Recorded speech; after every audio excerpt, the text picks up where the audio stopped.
So it looks like we actually ended up getting another iPhone 16 kind of leak that ended up coming around that basically showcases a little bit of a change that Apple could be doing within the Face ID sensor within Apple. And this is actually very, very cool because it's been a while since we had any kind of changes within Face ID. Again, we had like that dynamic island and things like that kind of, being improved and being brought over. But I'm actually very happy that Apple's going to go through and make some significant changes here, because this in and of itself could lead to some bigger changes down the line. Maybe for them to even remove Face ID in general, and, in order for Touch ID or, whatever, maybe a Face ID under the sensor. I guess we'll see what happens. But what's going on right now is that Apple is reportedly making changes to the Face ID design for the iPhone 16 lineup this year. That's what 9to5Mac is reporting. And they're stating that, the change is already, having significant effects, on the Apple supply chain partners, which could be good, could be bad, depending on the way they just phrase that. Now, what they're saying is that because of the Face ID sensors that are, coming around, they had to cease orders due to upcoming changes to the iPhone 16. And basically what this week, what Digitimes had stated was that the Face ID system for Apple iPhones, comprised of various sensors and cameras,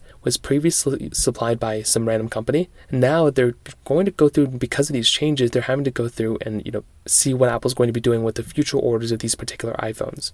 So whatever design changes they're going to be making, although it's making some weird changes to their supply chain, these are significant changes, the fact that they are basically making it this big of a deal. So I think personally this is a very, very good sign to say that Apple this year probably is not going to be removing the dynamic island, maybe next year at the earliest, but that is going to be a very cool thing that's going to end up happening here, because Apple is going to basically be able to go through and create these big significant changes for the most part, and by them actually doing that, it's going to make us very, very happy. Now, what these changes could be, in my personal opinion, I think they're probably going to be some sort of, either like improvement in the unlocking of Face ID. Maybe you could have your phone completely on like a table and it can still sense your face or something. I have no idea. There's been some big changes within Face ID. If you look at the iPhone 10 Face ID all the way up to the newest one, there's been tons and tons of changes, but I'm curious to see what's going to end up happening with the next couple versions of iPhones, when they're going to remove that dynamic island, when they're going to go and remove notches and everything like that, in favor of basically an iPhone with, either a hole punch display or an under the display type of sensor. I don't see them removing it completely yet, but I think the next iteration after this is going to be a hole punch display when it comes down to it.